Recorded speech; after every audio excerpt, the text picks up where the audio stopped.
बेंगलुरु में 34 साल के एक आईटी एक्सपर्ट ने आत्महत्या कर ली। ये भी बताते चले कि 24 पन्नों का सुसाइड नोट छोड़ा, जिसमें उन्होंने अपनी पत्नी और अपने परिवार पर उत्पीड़न के गंभीर आरोप लगाए। मृतक की पहचान अतुल सुभाष के रूप में हुई और वही मूल रूप से वो यूपी के रहने वाले थे। मृतक के भाई की शिकायत के बाद उनकी पत्नी और रिश्तेदारों के खिलाफ एफआईआर भी दर्ज की।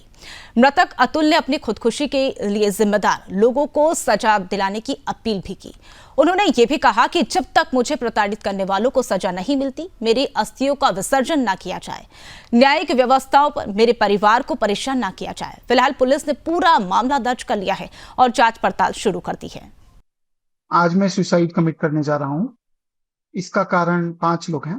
पहला, प्रिंसिपल फैमिली कोर्ट जज जौनपुर रीता कौशिक। दूसरा, मेरी पत्नी निकिता सिंघानिया, जो कि एक्सेंचर कंपनी में काम करती है दिल्ली में। तीसरा, मेरी मदर इन लॉ निशा सिंघानिया, जो कि जौनपुर में रहती हैं। चौथा, मेरा ब्रदर इन लॉ अनुराग सिंघानिया, जो कि और उर्फ पीयूष सिंघानिया, अनुराग उर्फ पीयूष सिंघानिया, जो कि जौनपुर में रहता है। पांचवा, मेरे पत्नी के अंकल सुशील सिंघानिया, जो कि जौनपुर में रहते हैं। आज मैं आपको बताऊंगा इस वीडियो में आज इसी मुद्दे पर चर्चा करेंगे। उसके लिए खास पैनल हमारे साथ जुड़ चुका है। आपका परिचय उनसे सबसे पहले करवा देती हूँ। संदीप मिश्रा हमारे साथ अधिवक्ता सुप्रीम कोर्ट से जुड़ चुके हैं और अंजलि पांडे हमारे साथ ब्यूरो चीफ बिहार से जुड़ चुकी है।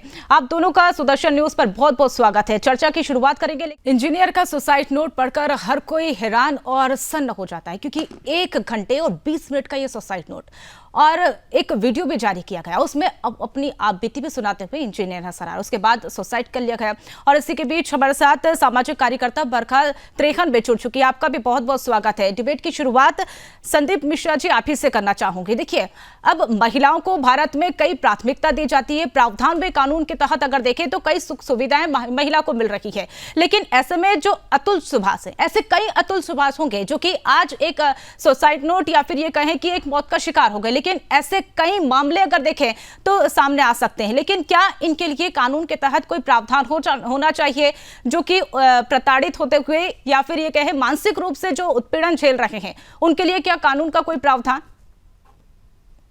देखिए, पहली बात तो मुझे बहुत खुशी है कि आप इस पैनल में बरखा त्रेहान जी को शामिल किए हैं, जो कि लगातार पुरुषों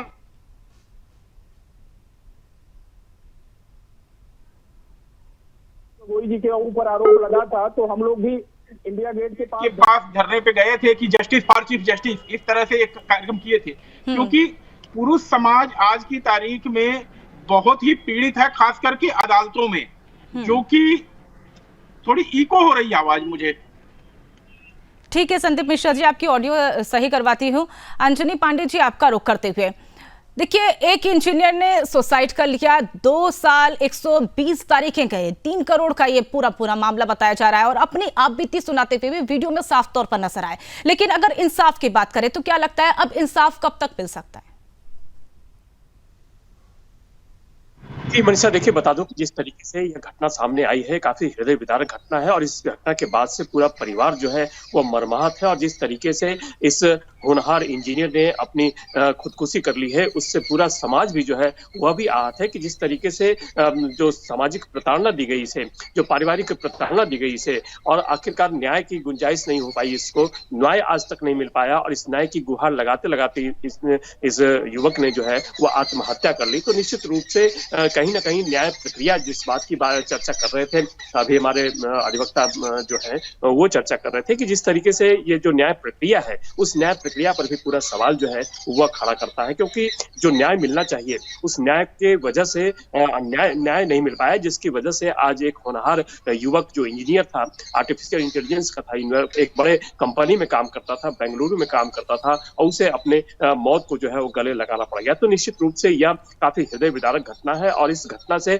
न सिर्फ उनके परिजन बल्कि पूरा समाज जो है वह भी मर्माहत है कि आखिरकार बिल्कुल अंजलि, तो देखिए अब न्याय की गुहार लगाते हुए आत्महत्या कर ली, लेकिन ऐसे में अब सवाल यही खड़ा होता है कि कब इन लोगों को इंसाफ मिलेगा? क्या फिर इंसाफ की गुहार लगाते लगाते कब तक ये सब दौर देखना पड़ेगा? आप संदीप मिश्रा जी, आप अपनी बात कंप्लीट कीजिए, उसके बाद बरखा त्रेखन जी आपके पास लौटूंगी। देखिए, ये जो सिस्टम है पूरी तरह से, इससे सबसे बड़ी बात तो ये है कि एक ढांचा बन गया है जिसमें कि फिरौती एक तरह से कहें, एक्सटॉर्शन कहें, अदालत, पुलिस और पूरा सिस्टम मिलकर के लड़कों का एक्सटॉर्शन करते हैं। दो तरह से एक्सटॉर्शन होता है, एक रेप के झूठे मुकदमे डाल करके, दूसरे जो है मैट्रिमोनियल डिस्प्यूट जो होते हैं, क्योंकि अदालत जब मामला सुनती है तो सुनने के बाद कहती है कि इसे मेडिएशन में भेज देते हैं। मेडिएशन में होता क्या है, न्याय थोड़ी ना मिलता है। मेडिएशन में सीधे बात होती है कि कितने पैसे तुम्हें चाहिए कि इस मुकदमे को खत्म किया जा सके। और आज की तारीख में लोग अदालतों का धक्का खाने की बजाय या जेल में अपना समय गुजारने की बजाय चाहते हैं कि किसी तरह से इन सब से छुटकारा मिले, चाहे जो भी पैसा मिले लगे, और अपनी क्षमता के अनुसार हर कोई व्यक्ति देने के लिए तैयार हो जाता है। बिल्कुल। और कोर्ट भी ऐसी ऐसी कंडीशन इंपोज करती है जिसका कोई मतलब नहीं होता। बेल देनी है भाई, मेंटेनेंस इतने दो, अगर आप करोड़ों रुपए कमा रहे हो तो लाखों रुपए मेंटेनेंस दो। एक समय था जब जरूरत थी कि महिलाओं के संरक्षण के लिए, उनके अधिकारों के संरक्षण के लिए एक कठोर कानून की आवश्यकता थी, लेकिन आज सच्चाई ये है कि कठोर कानून ही जो है पुरुषों के एक तरह से मौलिक अधिकारों के हनन का मार्ग बन जा रहा है। और मैं कहता हूं पूरे भारत भर की अदालतों में यही दृश्य है, दिल्ली की बात नहीं है, उत्तर प्रदेश की बात नहीं है, पूरे भारत बिल्कुल भर संदीप मिश्रा जी, देखिए हालात कैसे जा रहे हैं ये तो अब ये मामला पूरा दर्शाता हुआ नजर आया। अगर ग्राफ की अगर बात करें तो अगर हम पूरा ग्राफ एक साल का निकालते हैं तो ऐसे कई अतुल सुभाष निकलेंगे, जिसका अब ग्राफ की दृष्टि से लगातार अब ये ऐसी घटनाएं बढ़ती जा रही है। बरखा त्रेहन जी, आपके पास लौटते हुए, क्योंकि एक सामाजिक कार्यकर्ता के तौर पर आपसे जानने की ये कोशिश करेंगे कि जो महिलाओं को प्रायोरिटी दी जाती है या फिर ये कहें कि लेडीज फर्स्ट जो कहा जाता है, क्या उसी का दुरुपयोग ये यहाँ पर होता हुआ नजर आ रहा है? देखिए, पूरे सिस्टम की ओवरहॉलिंग की जरूरत है। यहाँ पर दुरुपयोग तो जो है ही है, लेकिन पूरा एज अ सिस्टम ये फेल हो चुका है। यहाँ पर इस देश में इतनी प्रताड़ना होती है पुरुषों के साथ, लेकिन हम बात करने के लिए तैयार नहीं। पूरा सिस्टम करप्ट है, ऊपर से लेकर नीचे तक सब करप्ट है। मैं तो सबका नाम लूंगी क्योंकि मैं देख रही हूँ कि पुरुष आत्महत्याओं की दर बढ़ती जा रही है। वो प्रताड़ना झेलते रहते हैं, अत्याचार सहते रहते हैं, लेकिन उनके साथ नाइंसाफी लगातार होती रही। उनको कभी इंसाफ मिलने की कोई बात भी नहीं करता कोई। अतुल सुभाष कोई पहला व्यक्ति है, लाखों पुरुष इस देश में मर गए, लेकिन आज भी हम मूक दर्शक बनकर के चुपचाप बैठे हुए हैं। हमें समझ ही नहीं आ रहा कि सिर्फ और सिर्फ क्या बेटियों से यह देश आगे बढ़ पाएगा। बेटियां बहुत जरूरी है देश के लिए, उनको पढ़ाना भी, उनको बढ़ाना बहुत जरूरी है, लेकिन क्या बेटे मरवा दें? इस देश में इतने बेटे मर चुके हैं, लेकिन आज भी हम घोर निद्रा में। हमारे सारे पॉलिटिशियंस, जुडिशरी, किसी को ये बात समझ ही नहीं आ रहा। बुद्धिजीवी बड़ी बड़ी बातें करते, बड़े बड़े ज्ञान की बातें करते। आज पूरा विश्व देख रहा है कि भारत में लड़कों के साथ कितनी नाइंसाफी हो रही है और कितने लड़के रोज मर रहे हैं। ये तो एक केस आपके पास हाईलाइट हो जाता है तो आप चर्चा करते हो। मीडिया का काम है चर्चा करना, आप बखूबी चर्चा कर रहे हैं लेकिन क्या समय आ गया है बदलाव का? ये बोलते हो तो मुझे 10 साल हो गए, लेकिन आज भी बदलाव नहीं आ पा रहा। लड़कों की कहीं सुनवाई नहीं है और ये बेचारा लड़का, होनहार लड़का जो देश की जीडीपी के लिए काम कर रहा था, आज हमारे बीच में नहीं है। इससे बड़ा दुर्भाग्य क्या हो सकता है इस देश के लिए कि हम अपने होनहार लड़कों को, जो इतने एजुकेटेड हैं, जिन्होंने इतनी पढ़ाई लिखाई करके इस पे पहुंचते, इस मुकाम पे पहुंचते, आज हमने उन्हें मरने के लिए छोड़ दिया। उनकी बातों को नहीं सुन रहे। जज साहिबा खुद कह रही है सुसाइड कर ले। लड़कियां हंस रही है, पत्नी हंस रही है।